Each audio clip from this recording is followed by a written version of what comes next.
overview of what brought us here today. At 03:38, early morning hours of Monday, the Tulare County Sheriff's Office was dispatched to a home in the 6800 block of Harvest Road in Goshen. Multiple shots had been fired. I had mentioned before that people reporting the shots fired believe that there was an active shooter in progress. Deputies arrived on the scene exactly 7 minutes later. When they arrived, deputies immediately noticed 2 victims dead in the street. It was later learned that the 911 call actually came from a surviving victim of this shooting. They had not received any injuries from a shooting. They were hiding. Deputies then found a 3rd shooting victim in the doorway of the home. As deputies searched the area, they found multiple victims in the same area at the scene on the property.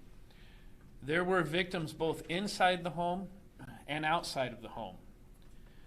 We're able to identify those victims today and provide those to you. Many of you have already discovered who they are through social media.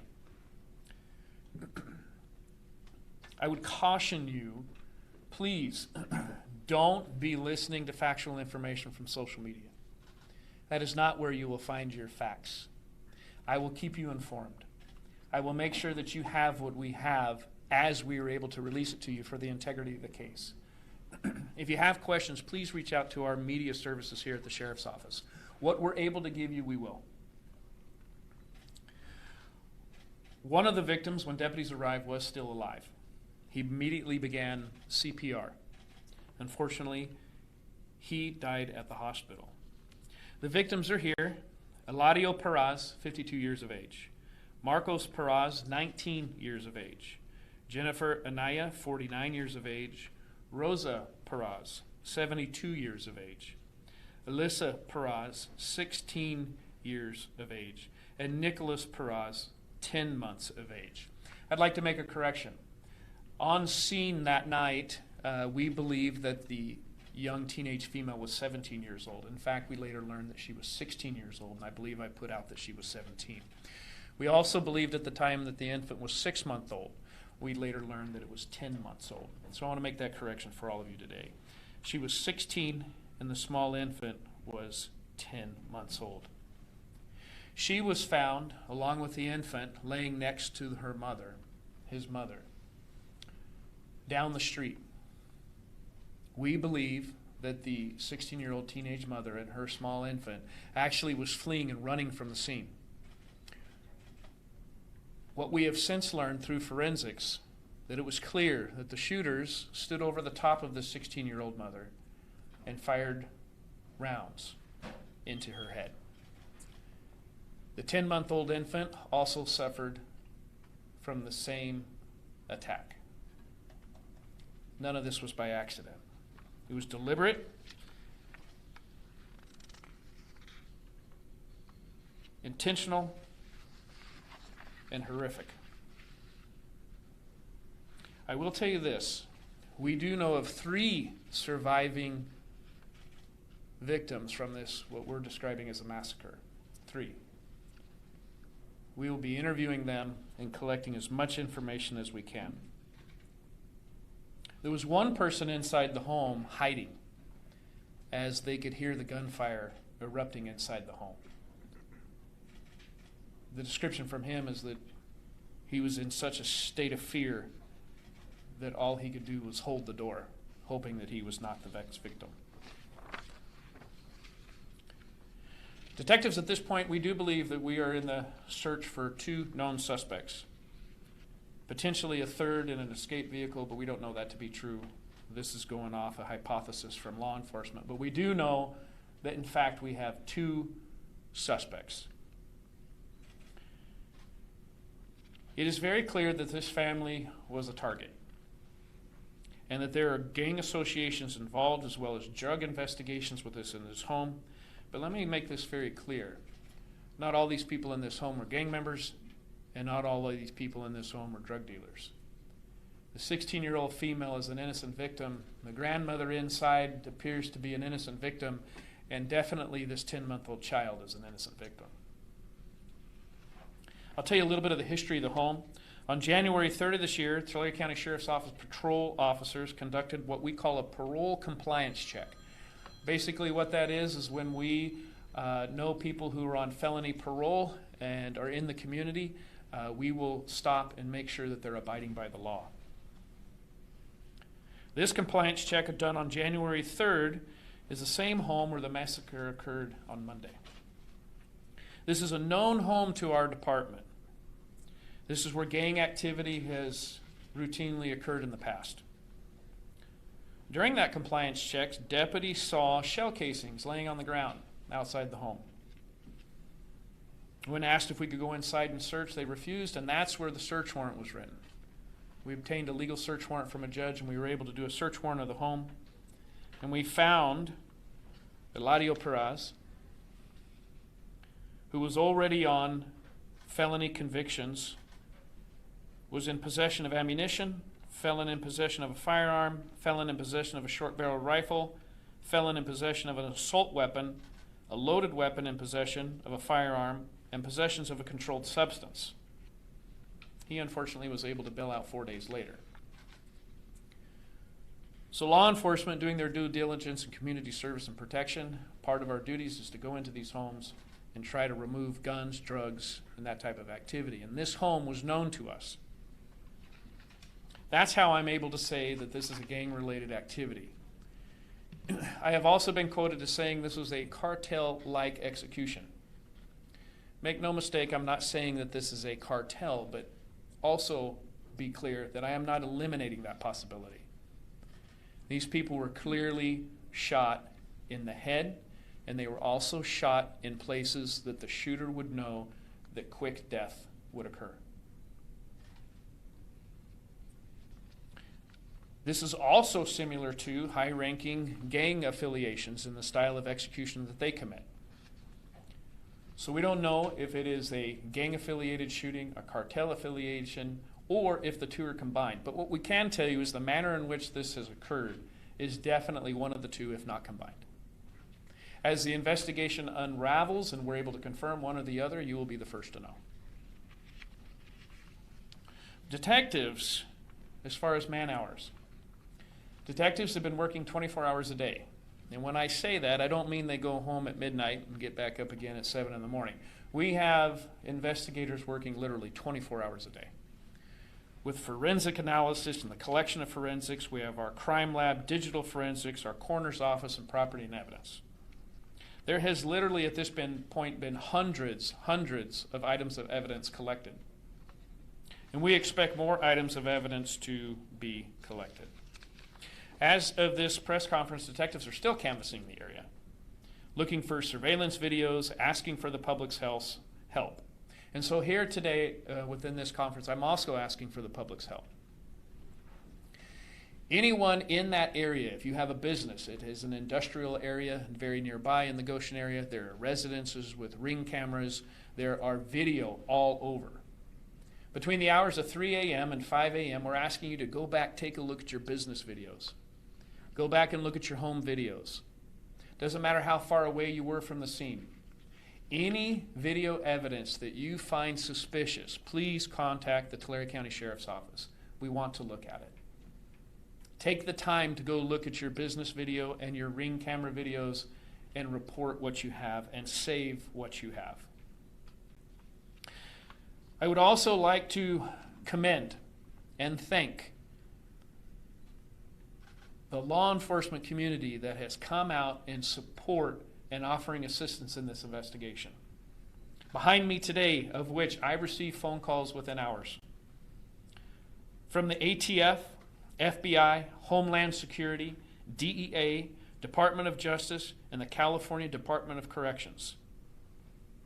Every one of them called within hours, offering resources and assistance. I have them with me today behind me. I have our investigators, our captains of investigations, but I also have those federal agencies. We are pulling out all stops. We are turning over every rock. Every bit of information in the community that you feel is suspicious or that you would like to give us, we want it. I received a phone call from U.S. Congressman Jim Costas. He offered victim support. He sits on a committee for victims of these types of crimes and have offered federal support for our victims. And we must remember we have victims. I will bring you up to date as to autopsies. Autopsies on the bodies have started today. They will likely be completed on Friday. That'll be part of the information in our next press conference that I'll be able to provide.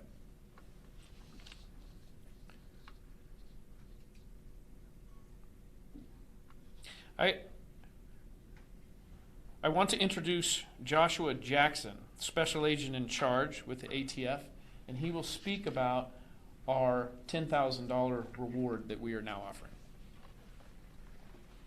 Thank you, Sheriff. Hey, good afternoon. My name is Joshua Jackson. I'm the Acting Special Agent in charge for the San Francisco Field Division ATF. ATF's mission is simple and clear. It is to prevent, reduce, and solve violent crime. And in this particular instance, solving this investigation is a priority of this investigative team. Law enforcement, we know, pooling all resources, our expertise, and our partnerships, federal, state, and local partnerships, will give us the best result to bring justice to these victims. In addition to the investigative team that you guys see behind us, is we are asking, as the sheriff mentioned, assistance from the public, and part of that is announcing this reward of up to $10,000 for information to help move this investigation forward. Please contact the local sheriff's office here with any information that can lead the investigation further. ATF will provide all resources at our disposal to support this team and be a part of this to its conclusion. Thank you. Thank you, Joshua. Thank you, Joshua. So I want to announce the community as well. There's a $10,000 reward. We have more money coming in from groups that are offering special reward, and we anticipate that that reward will go up. I want to give a note of caution as we begin to conclude and potentially open it up for questions. I know today you're wanting as much information as you possibly get. I want to reassure you that I know a lot. There's a lot I can't tell you. I can tell you that there is a great deal of amount of work that is going into the intelligence side of this investigation. I know a lot, but we do need the public's help. The public's help will help support not only theories, but the IT side, the technical side of things that we're looking at as well. So when I say that, if I don't answer your question, it's because they're watching too. When you put this information out, they want to know what we know. What I will tell them is we know a lot. We anticipate that there will be arrests. When that occurs, I can't say that that happens in a week's time or even a month's time. But what I can tell you is that we will be slow, methodical, accurate, precise, and that we will make sure that when we make these arrests, that this investigation for the victims, these people will be held to justice. So with that, I'll conclude. I'll open it up to questions. I just wanted to be able to bring you and the community up to date. Again, to the community, this was not a random act of violence. This was a very specific targeted act of violence. So I don't want the community to be scared or worried. I will say that I have received, not only on social media, but personal phone calls, text messages, as well as many of my staff, heartfelt condolences for the family and this young 10-month-old child, young teenage mother, the grandmother inside the home. Innocent victims. Should have never occurred. We want to hold them to justice. So with that, I will open it up to questions, and if I can answer. Sheriff, you mentioned you're still working out if it's a gang or cartel organized group. Do you believe them to be local, whether it's any of those groups? Well, when it comes to certain gangs, as well as the cartel, there is local connection that spreads across the state. I can tell you that some of our investigations have already led outside the county. Sheriff, during your time as sheriff here in Tulare County, is this one of the most serious things you have seen? I've been with the sheriff's office for 36 years. And the world that we live in, as far as investigating and working for our victims, is an ugly world. This is one of the most egregious that I have seen. However, I have seen many very similar to it. What I have not seen is the very apparent murder of a 10-month-old child for no reason. What I have not seen is the very clear assassination style to the head of a teenage mother. That I have not seen. It's egregious. Sure. Yes, sir. So was Eladio Perez the intended person that they were after, but everyone else was an innocent victim of this crime? Okay, so I know a lot, but I can't answer that question. What I want to tell you is I don't believe he was the initial intended target. Why do you think they were targeted? It's a great question, and I know the answer to it, but I can't tell you. Have you dealt with a lot of cartel crime in the past, or like what's the spectrum on that? Well, I can tell you that we do have cartels here in the Central Valley. We do have cartel in Tulare County. I am the vice president of the California State Sheriff's Association. I meet with the sheriffs on a regular basis. I can tell you cartels are here. They are here for multiple reasons. Selling drugs is lucrative. There's a lot of money to be made, and it focuses on the money. The other is that we have a very unsecure border right now. There's a lot of back and forth when it comes to the cartels and free movement up and down the state and across the border. We have intelligence on cartels as well as gangs and drug trafficking organizations and the like.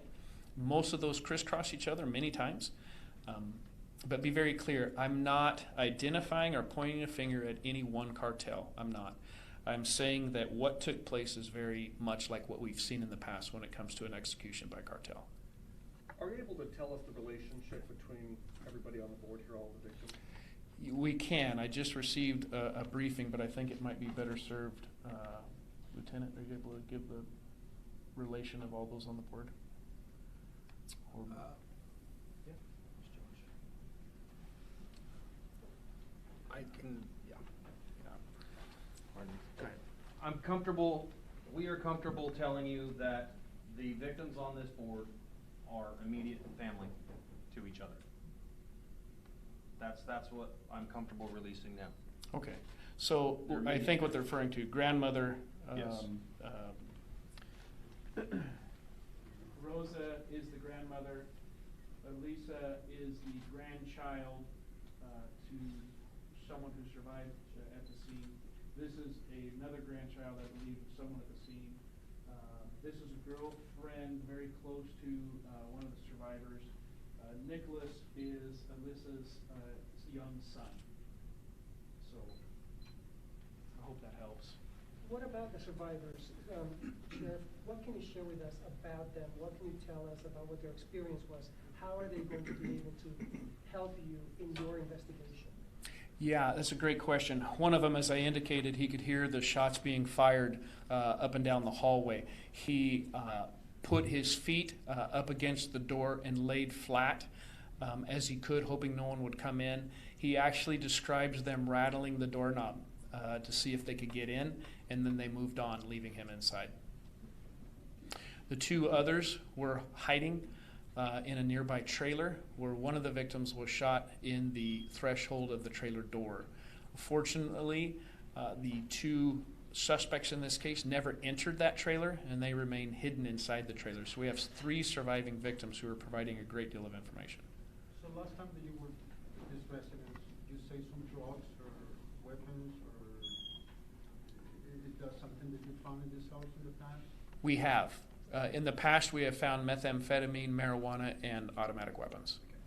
Mhm. Do you have a description of the people that you're looking for that were involved in this homicide? I do not. Not at all. Not a description of a car, none whatsoever. I know certain things that I'm not able to release right now. I will tell you, there's many of the questions that you're asking are they're great questions. They really are. And it's things as we move along, I'll be able to come back at the next press conference or the one following. Hopefully I can answer them with more detail.